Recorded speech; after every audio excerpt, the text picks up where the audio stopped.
Omega-5 fatty acids known to have a number of benefits, including healthy brain function, reducing the risk of dementia. But how can you make sure that you're getting enough of this essential nutrient? Hi, I'm Dr. Patricia Shelton, lead medical communicator for Tahiro. And let's take a look at this article here on Tahiro's website about food sources of omega-5s. So omega-5s are a type of unsaturated fatty acid related to omega-3s and omega-6s. They're different but similar types of unsaturated fatty acids. And omega-5s particularly are known for their brain health benefits. So they help to support healthy communication between neurons to improve brain function, cognitive function, and they also help to protect brain cells from damage and cell death, which is believed to be how they reduce the risk of dementia, which is something that we've really seen over and over in the studies, are the benefits of omega-5s for reducing the risk of dementia. And they also have a whole host of other benefits throughout the body, reducing chronic inflammation, reducing oxidative stress, lots of different kind of health benefits of these guys.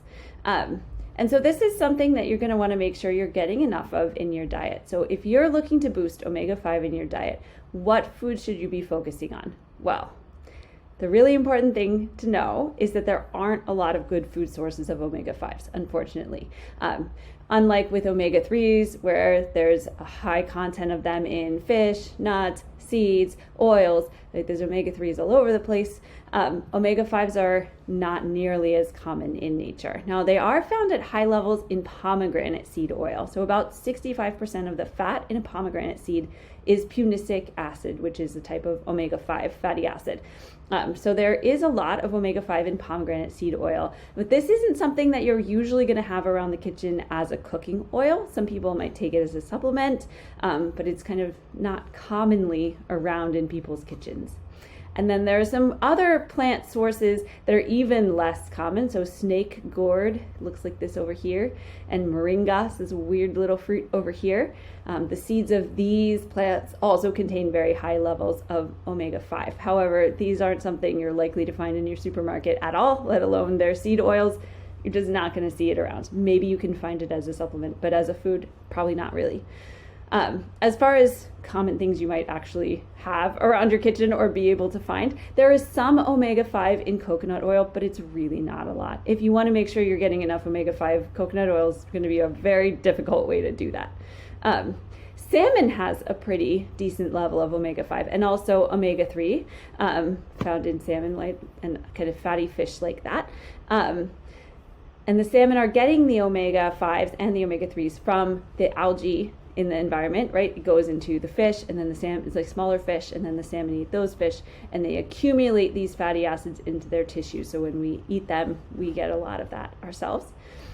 And then full fat grass-fed dairy products. So it needs to be full fat because, of course, if it's a low fat or a non-fat dairy product, a lot of the fatty acids are removed from it, including the omega-5s. So if we want it to be a good source of omega-5s, it would need to be full fat.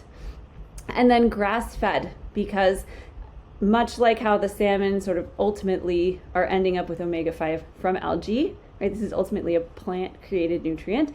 The cows or goats, whichever dairy animal it is, are getting those omega-5s from the grass that they eat. And of course, what they're meant to eat is grass. That's what's healthy for them. And then they accumulate those omega-5s into their tissues, into their milk.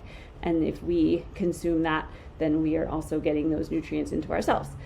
But if they eat things like corn, soy, the things that are sort of normally fed to mainstream dairy animals these days, those don't contain these fatty acids, and so the milk and the flesh of the animal won't contain these fatty acids either. So it has to be 100% grass-fed and full levels of fat in order to be a source of omega-5s. So when we're thinking about getting enough omega-5, one thing we want to think about is making sure we're getting balanced levels of all of the different essential fatty acids. So we don't want to just get tons and tons of omega-5 and ignore getting enough of omega-3s and omega-6s, right? We really want to have balanced levels of all of these important fatty acids. And a lot of people, especially vegans and vegetarians, or people who don't eat a lot of fish, might have trouble getting enough omega-3 on a regular basis. So a lot of people choose to take an omega-3 supplement in order to make sure they're getting enough of the omega-3, which is also really important for brain function and other health benefits in the body. And then to get enough omega-5, well, one thing you could do is buy pomegranate seed oil or one of these less common oils and take that as a supplement. However, it's also important to know that in the research, omega-5 gives the most benefit to the brain when it's taken in a nanoparticle formulation. So this is a very, very tiny particle of omega-5 with kind of a coating around it that makes it easier for the nutrient to be absorbed in the digestive tract, transported through the bloodstream, and then to cross the blood-brain barrier into the brain tissue so we can get all of those brain health benefits that we're looking for.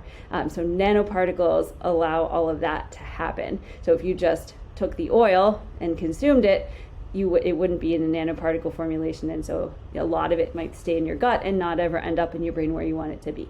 So taking a supplement that specifically is a nanoparticle formulation of omega-5 will help to make sure that you're able to get the most out of your omega-5s.